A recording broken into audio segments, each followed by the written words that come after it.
shit's fire how that shit came together. I didn't even, damn, son. Where you find that nigga, young? So what's good, what's good? You already know what it is, man. It's your boy, AUCSDON. I'm over here. I'm out here in ATL. I'm with producer and engineer, right? Correct? Yes, sir. All right. State your name, where you from, Brody? Gotti Rock Solid. Gotti Rock Solid. Okay. I'm from North Carolina, by way of Minnesota. Mm-hmm.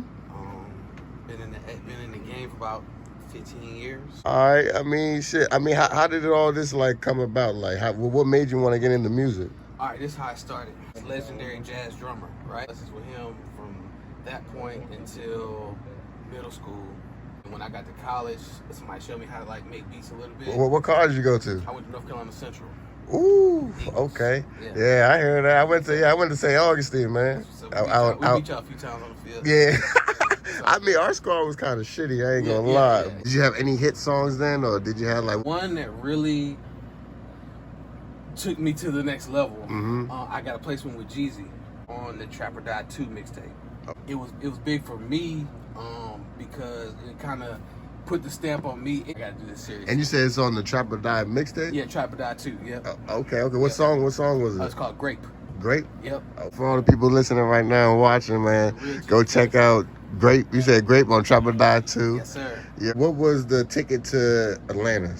So the guys that I was engineering for at North Carolina at school, one of them was Big Country that used to rap with T.I. and them. Mm-hmm. That was his younger brother. We're going down to the A to rock with Grand Hustle for the weekend. Come with us. And I played some beats for these producers, Nard and B. They were signed to Grand Hustle at this point. Everybody else down here is doing Atlanta style beats. You doing something totally different.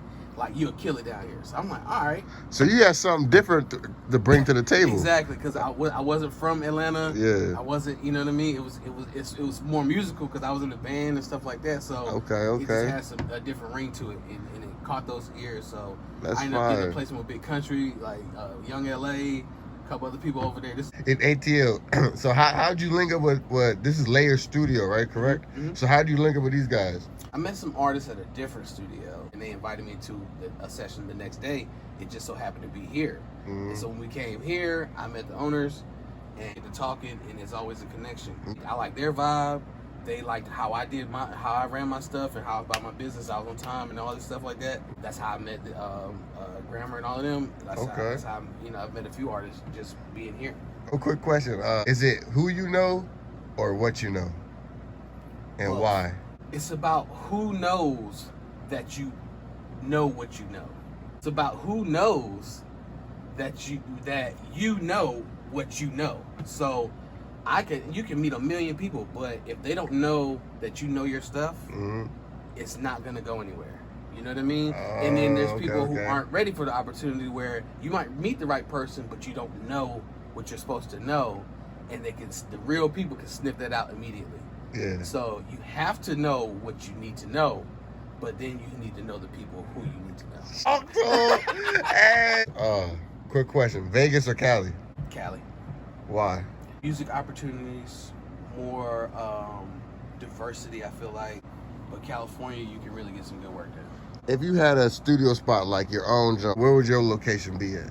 I'd probably go LA for a diversity thing with the pop artists, EDM shit, like all these different genres and stuff.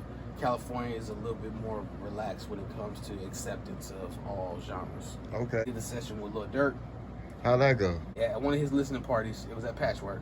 Mm-hmm. And then later on in the day, one of the guys from over at Street Execs hits me up. He's like, "Hey man, Durk need an engineer for tonight." Comes in by himself, and he was like the listening party. I'm like, "Yeah." He's like, "What you do?" I said, "I'm engineering tonight, but I produce stuff."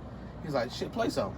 Oh, that's first beat I played. He like, load it up. He just went in, and like the people from Def Jam came and everything, and they're like, so experience like that, like, yo, that's a whole different. That's the side that you have to, even if somebody told you that happened, you have to experience it to really. And you can't freeze up. No, you can't. Oh no, you can't freeze up. Have you seen anybody freeze up, like in the studio, like a big time person come in and they're like, oh, they start fucking up. Like, man, bring somebody else in. I've seen some people get plucked. Damn. But again, that goes back to making sure you know what you're supposed to know.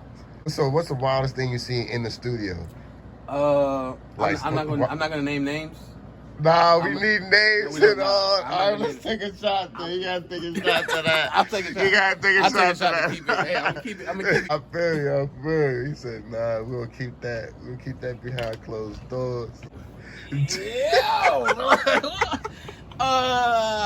Name a rapper that came in here, and while he was rapping, you were like, "This nigga is trash," but you had to work throughout the whole session. I recorded Thug one time, right? But yeah, it's like his name, rap name, and all that. Young Thug. I recorded Young Thug one time, and I thought, here's the thing though. Here's the thing. It sounded insane, like bad, as we were recording. And it's like he's just like just making these little noises and stuff, right?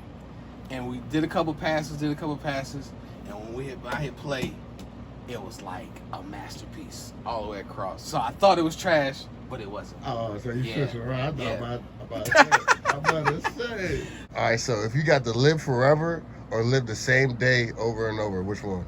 If I could be the same person and live forever, like if I could get to a certain age and then just not age and live forever, yes. But the same day over and over, I don't know about that. No. No, that shit's vicious though. Like that's, Yeah. I don't know. To me personally, like I feel like that's a vicious ass question. It is. If somebody asked me that shit, I'm like, damn. I would want to live forever, but who the fuck want to live the same But day? the same over day, and over? you wouldn't see the next thing that comes or the next thing that happens, because if it didn't happen today, it'll never happen. I can't do that. I'd rather live forever. So tap in your IG, whatever. Plug yourself in, bro. Gotti Rock Solid on IG, Twitter, everything. I'm around. You know what I'm saying? You already know. Yes, sir. And we out.